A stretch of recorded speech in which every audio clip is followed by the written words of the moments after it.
Jazz.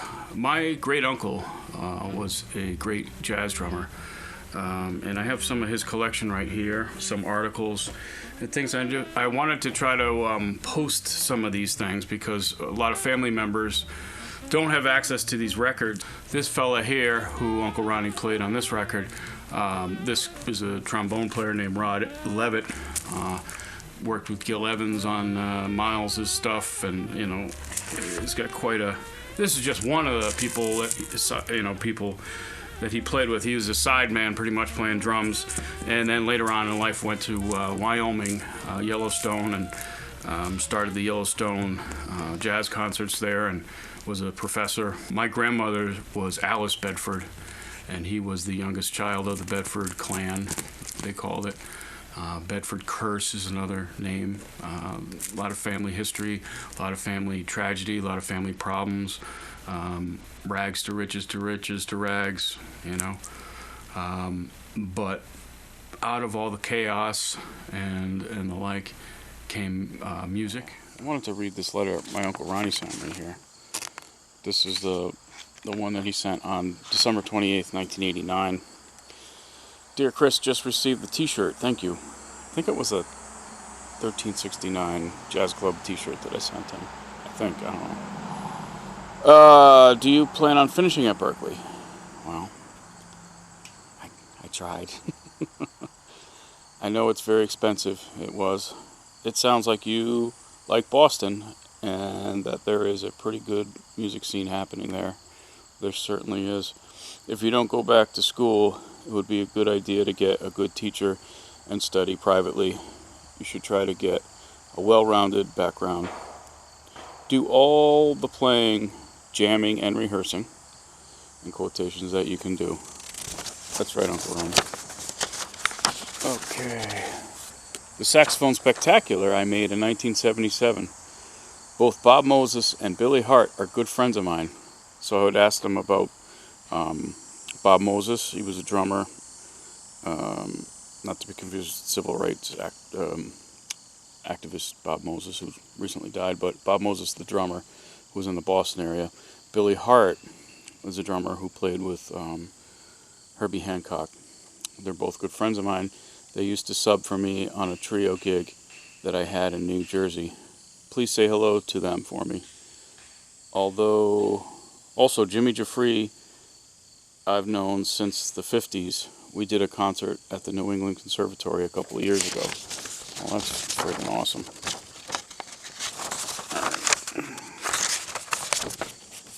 All the albums that you picked up, Walter Norris, Stepping on Cracks, Funky Butt, Arnett Cobb, Like Someone in Love, Buddy DeFranco, these are all on Progressive label. I made several on this label and quite a few other labels.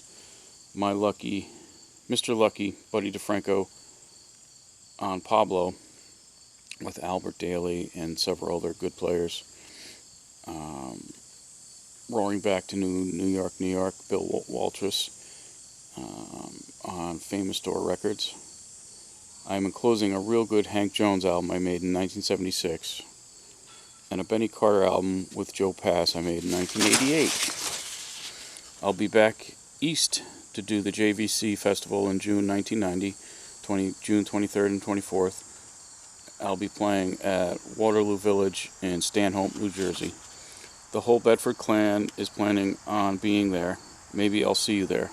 I wish I would have went. Keep in touch. Drop me a call to let me know you received the records. Love, Uncle Ronnie. That's just beautiful. I haven't read that letter in a long time, and it sort of made me want to listen to the records again and to revisit this incredible musician and family member. It's interesting because it's on Roulette. Roulette Records, I think, was kind of a sketchy mobster label. I think that's a Morris Levy thing, right? I'll have to verify that before I post this so I don't get sued or killed. But this is an interesting Latin American album, and Uncle Ronnie played drums on that, along with a bunch of other percussionists. But he's on that one. Here's something that's really cool. Beside the fact that he's playing with Hank Jones, the Jones brothers. You got the Elvin and Hank and the other guy. This is a David Stone Martin cover for the Progressive Jazz label, which is a small jazz label from 1980. This record came out. But David Stone Martin was a famous artist. I have some 78 records, albums that he did the artwork for. And he also did the artwork later on for Progressive Jazz label. And just the cover alone on these things is incredible. Here's another one with Uncle Ronnie, Progressive, Arnett Cobb. Great cover. Funky Butt. This is a killer. Maybe I'll post this. I'm going to post a couple of these. Anyway, this one has some good players on it too. Uncle Ronnie, Derek Smith on piano, and my uncle played on Derek Smith albums as well. Then Bernie Layton. This is a live album at Jimmy Weston's with Milt Hinton, Howie Collins, and Uncle Ronnie. And this is a weird one. I have to listen to this. This is Bobby Rogers. This is from 1980. This might have just been a pickup gig.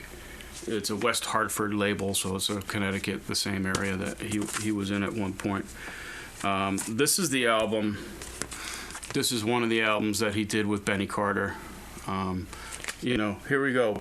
Joe Pass, Benny Carter, the leader, Art Hillary, Andy Simpkins, Ronnie Bedford. Joe Pass. He recorded a couple albums with Joe Pass. Al Stewart's Museum of Modern Brass. I don't think that's the same Al Stewart that did Year of the Cat, but, who knows. Speaking of trombones, look at that. It's kind of a funny cover, but it's a trombone album. Just an album of trombone players. Bucky Pizzarelli. Ever heard of him? Yeah. Guitar. Nice. This was another one. Tal Farlow. Derek Smith. George Duvier. Ronnie Bedford. Buddy DeFranco, clarinet player. That's another David Stone Martin cover. That's awesome. This one I like a lot. This one is Walter Norris, who I mentioned before. That's George Mraz, bass player. I don't know if he's related to Jason Mraz. Pop. I don't know. Maybe he is. Maybe it's just a coincidence. Strange Looking Fellow is Walter Norris, and that other Strange Looking Fellow is my Uncle Ronnie. And this is a great album. It's called Stepping on Cracks. There's a nice giant steps on here. It's good stuff. Good stuff. All right, so this record has finally, they recognize David Stone Martin's contribution to the cover art. This album on Progressive label. This was All-Star Tenor Sax.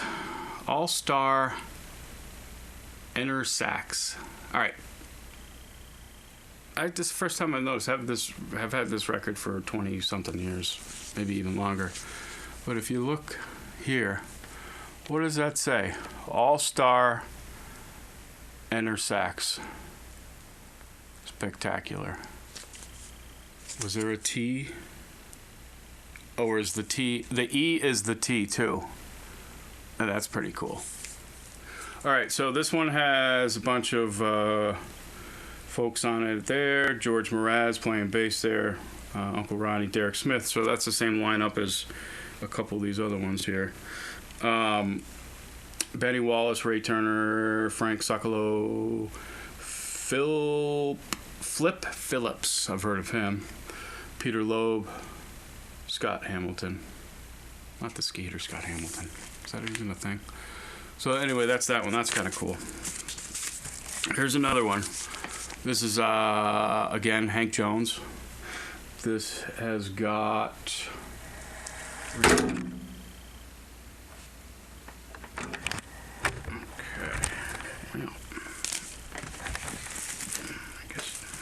problem with.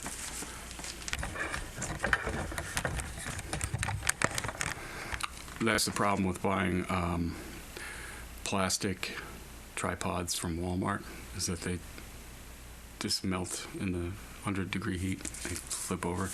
Anyway, what I was saying was Hank Jones, okay? This has got Richard Davis on bass, Uncle Ronnie, and Ray Riviera on rhythm guitar. Yeah, 1976. But I wanted to show you this one, too. Ooh. Okay. This was an album he was on.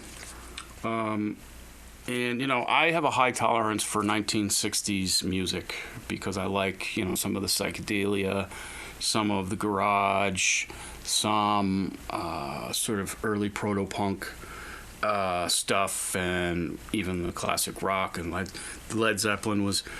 this is on Atlantic, so Uncle Ronnie actually made it to Atlantic Records. And I gotta tell you, it is probably the worst rock band I've ever heard in my life. Sorry, Uncle Ronnie.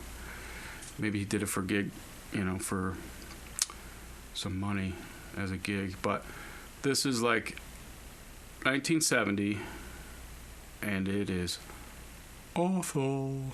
Just fucking terrible. I'll post one of those songs, a little bit of one. But it is bad.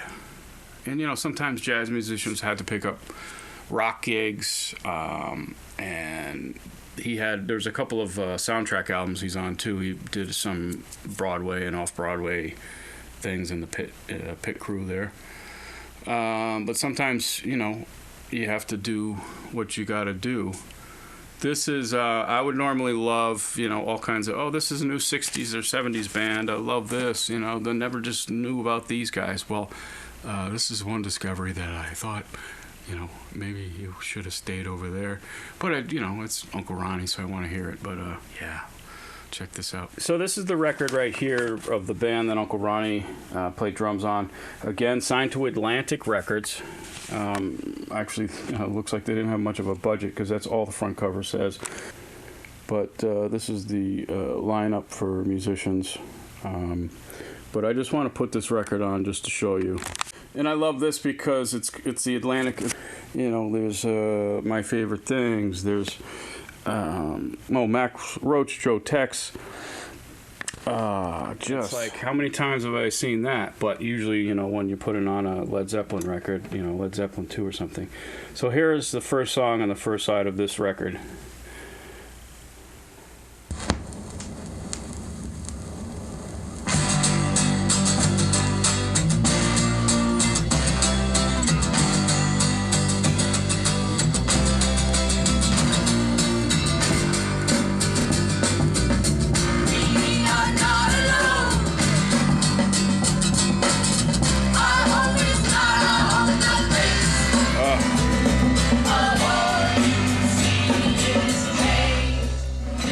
Just recorded terrible lyrics, 70s, almost sounded like a parody of a 70s rock band, maybe like sounds like something like would be on Dragnet, you know, like we entered the club and there was this band playing and they were playing this crap, you know. But it's too bad because, you know, it is on Atlantic Records, and this is what people have to do, you know. So this is my family record collection from my uncle Ronnie Bedford, jazz drummer.